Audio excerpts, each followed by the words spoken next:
Hello guys! Magluluto tayo ng chicken adobo. Yung version ko. Yung adobo, binabad ko na sa suka, toyo, konting paminta. Yung pulbos, binabad ko muna bago ko ipiprito yan. Ito, mga ingredients. Sibuyas, bawang. Yung bawang ko, pit-pit lang yan.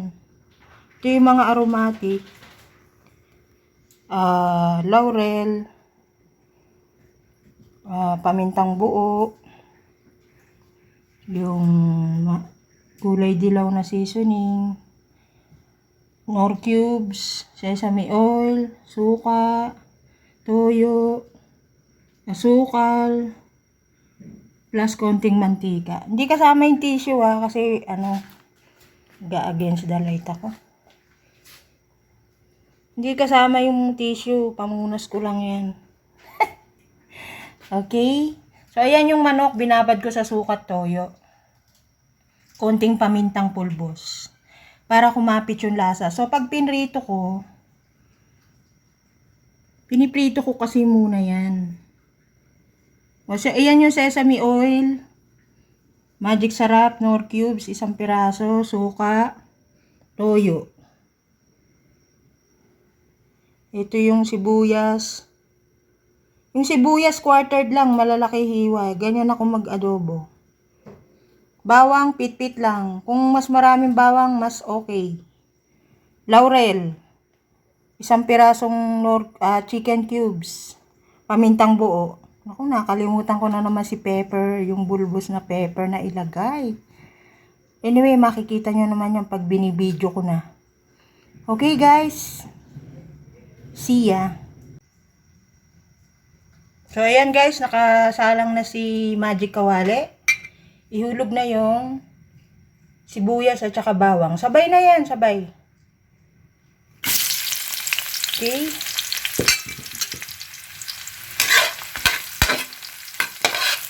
Nakita niyo yung hiwa nung sibuyas. Quartered lang, apatan.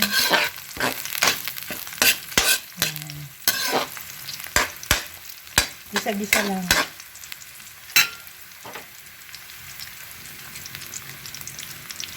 Gigisa nyo lang, teka. Titimplahin ko lang yung yung apoy. So, yan. Gisa-gisa,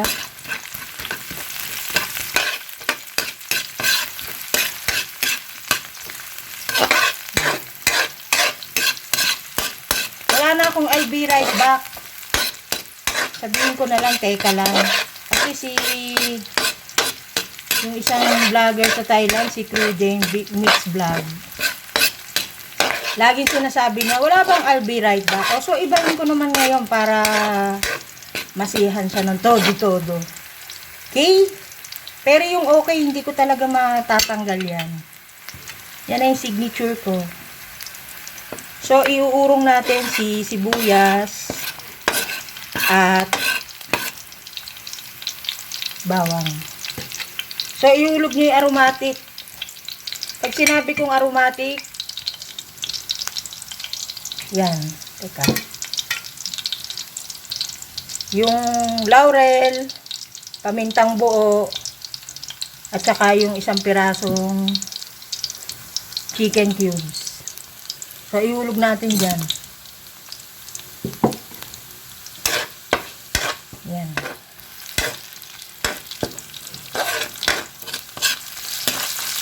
Yan ako mag-adobo.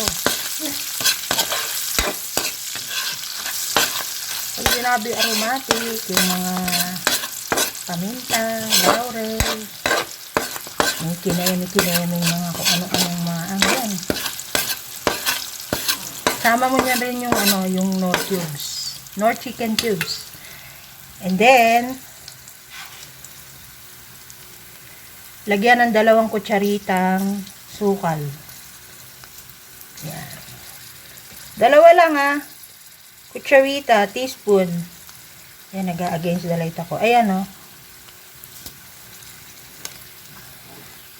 Tutunawin nyo lang siya dyan sa mantika. Kita nyo, ayan bilis matunaw eh. Hindi na nga ako I'll be right back eh, oh. Diba? Dinedire-diretso ko na kahit mataso na ako. Yan. Natunaw na si sugar. Itutwist ko ng sugar. Ilagay sa gilid.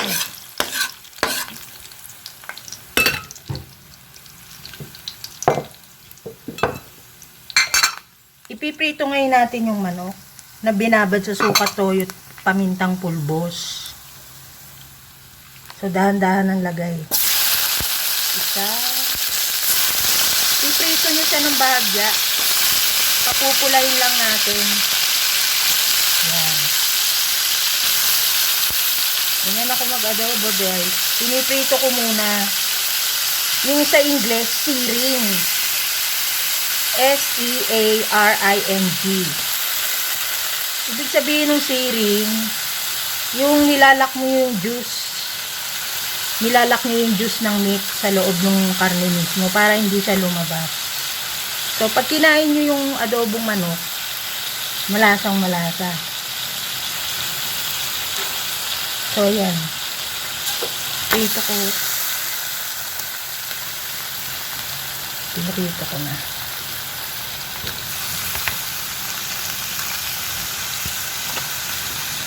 Okay.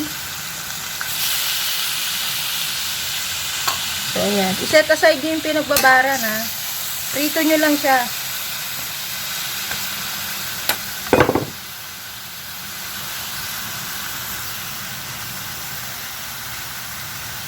Wait lang, ha. Popos ko lang to, guys. So, pag bumalik ako, mapula na yung manok. And shout out sa lahat dyan, ha. Yung mga nanonood sa akin. Yung mga fans ko. Ayan, nagluto na ulit ako kasi yung mga nagdaang araw tinatamad talaga ako eh. Sa totoo lang. So ayan yung chicken adobo yung version ko, okay? Babalikan ko kayo kapag mapula na yung manok, both sides. Yung wag pritong-prito yung ano lang siya, yung mapula.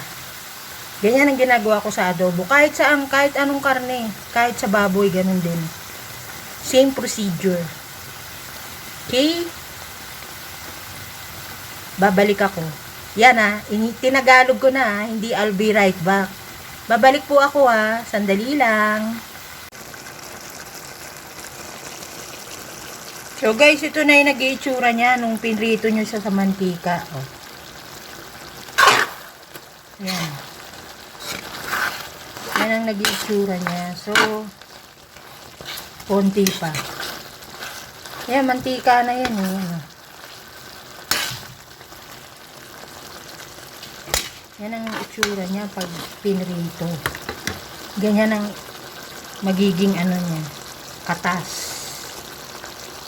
Piniprito ko muna yung manok. Yung sibuyas, pwedeng puti, pwedeng pula, kahit ano. Ako pinagko-combine ko nga eh. Pinagsasama-sama ko nga eh. So ayan. Malapot na siya oh. Kita nyo? Kita niyo yung sarsa? Diba? So, ngayon, ihulog nyo ngayon yung pinagmarinatan. Ihulog nyo.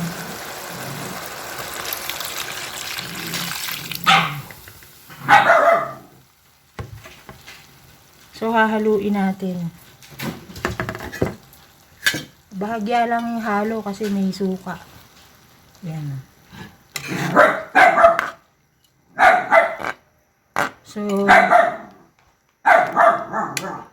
antayin lang natin mag-evaporate yung suka. Huwag mo munang tatakipan. Okay, guys?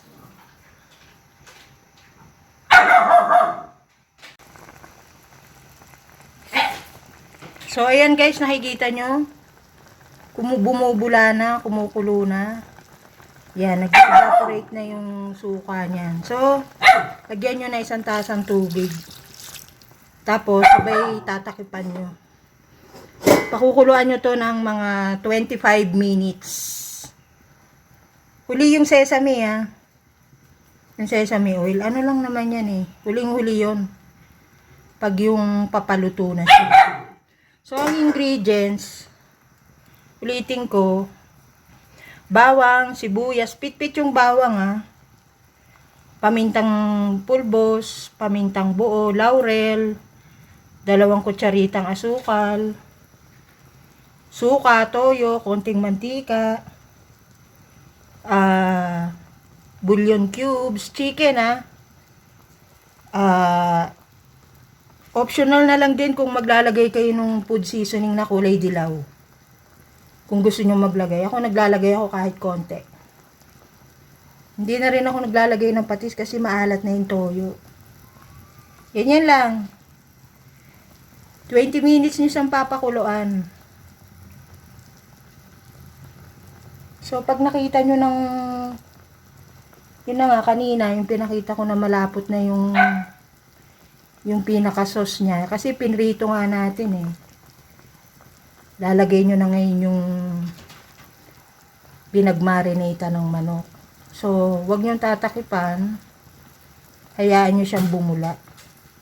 Ayan. So, ayan guys, tatakipan ko na ha. Antayin natin ng 25 minutes. At saka nga pala, nung naggisa ako ng sibuyas at bawang, after that, ginisa ko yung aromatic. Yung aromatic na sinasabi ko, yung laurel, pamintang buo, yun, sinama ko sa paggigisa yon. So, ise-set aside nyo yun. So, pag naano na, nagisa na, wag nyo susunugin na, ilalagay nyo sa gilid ng kawali nyo para wala nang hugasan. Yun lang, ganun lang kadali. So, bago nyo ilagay yung manok, maglalagay muna kayo ng 2 kutsaritang asukal. Pwedeng brown, pwedeng white. So, hayaan yung matunaw yung mantika, hayaan yung matunaw yung asukal, dun mismo sa mantika. So, pag nakita nyo nang natunaw, ihuhulog nyo isa-isa yung manok, ipiprito nyo. Yun ang technique ko. Okay? So, tatakipan na natin siya.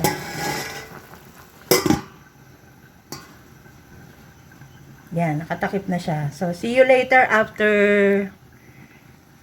25 minutes.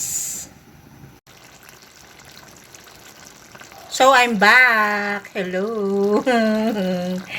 So, ayan na itsura niya, no, guys. After 25 minutes. So, na-reduce ang sabaw. Tama na sa akin yung ganyang kalapot. Yan. Luto na yun eh. So, lalagyan nyo ng konting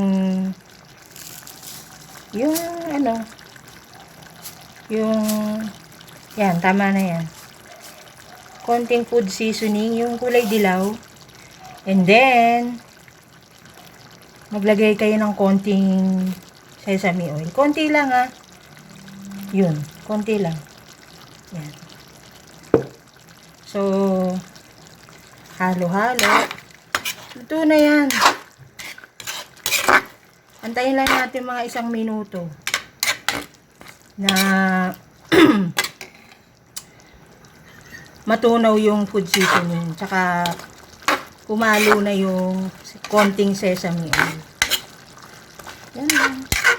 Pwede nyung lagyan ng nilagang itlog sa ibabaw. Tsaka yung tokwa.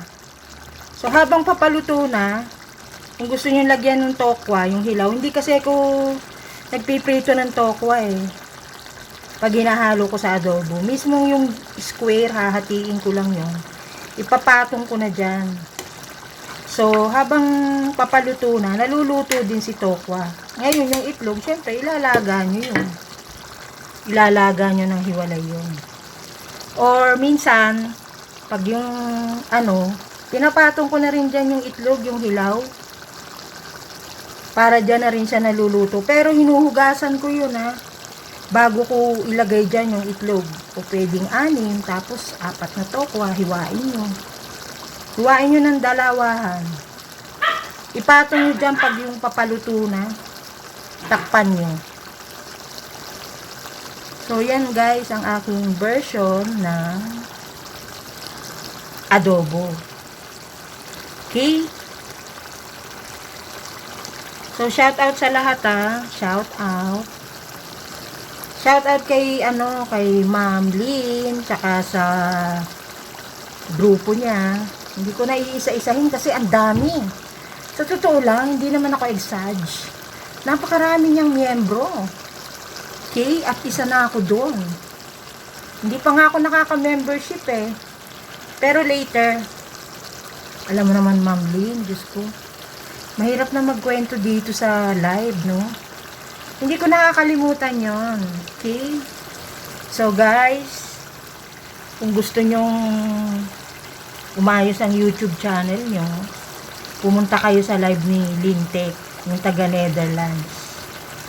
Kasi, yun na nga yung sinasabi ko, walang hocus-pocus. Hindi ka na paaantayin pa, pahihirapan pa. Oh, ayan o. Hindi ka na pahihirapan. Papag-graduating ka na. Ayun, kung gusto mong bumalik, eh di bumalik.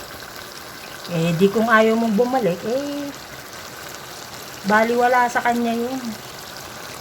Ayos lang. Basta importante sa kanya nakatulong sa mga baguhang YouTuber. So, okay guys. See you again sa next vlog ko. Shout out ha. Shout out nga pala sa sa Team Road Trip. Team Road Trip Boys. Kilala nyo na kung sino-sino kayo. At mukhang nakalimutan nyo na ako. Hindi nyo man lang ako dalawin sa live ko. O naka-silent. Hindi, okay lang yun. Ayos lang yun. Alam mo naman ako, mahaba ang PC ko. Mahaba ang pasensya ko. Okay, guys. Thank you, ah. Bye.